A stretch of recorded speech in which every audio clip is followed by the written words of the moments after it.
Rate of perceived exertion and reps in reserve are subjective measures of intensity within weight training. Now, this RPE scale was adapted to powerlifting by Mike Toucher. It's a simple scale up to 10, with 10 being maximal, meaning you couldn't have got another rep if you tried. RPE 9, you could have got one more rep, and so forth. Reps in reserve is how many reps you perceived you could have got or how many you had left in the tank. So for example, 0 RIR, basically you couldn't have done another rep. 1 RIR, you could have got one more rep, and so forth. RPE and RIR are essentially an inverse relationship of one another. So for example, RPE 9 equals a 1 RIR, and RPE 8 equals a 2 RIR, and so forth. To highlight how this works, here's a practical example.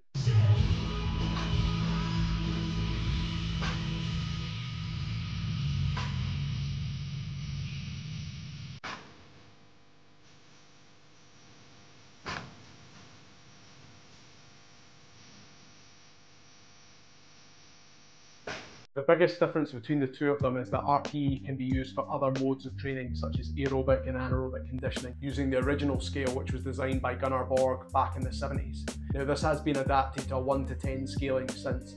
We won't be covering this in this video, we'll be purely looking at weight training. Now most of your training should take place between RPE 7 and RPE 9 to produce results. Going to failure can be used now and again, maybe as part of a planned overreach or a very heavy week. Now RPE 6 or lower can be really useful for deload weeks or when you're learning new movement skills in a new program. Using RPE and RIR allows the athlete to self-regulate the load on any given day depending on how they feel. So for example, if they feel like shit or if they feel awesome, they can adjust their loads accordingly.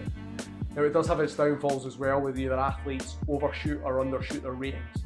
Now the more experienced you are and the more experience you have going to failure, the more accurate you will be. Also with heavier sets and later sets has also been found to improve accuracy.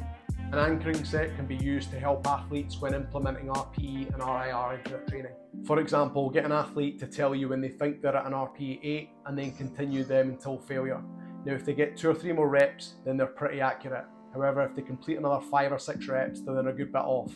This process will help them to become more accurate, and I would recommend using isolation exercises for this process. Again, if they're complete beginners, linear progression and adding weight to the bar might be a better option, and then implement RPE or RIR down the line. Hopefully you found this very helpful. If you have any questions, fire them in the comments below.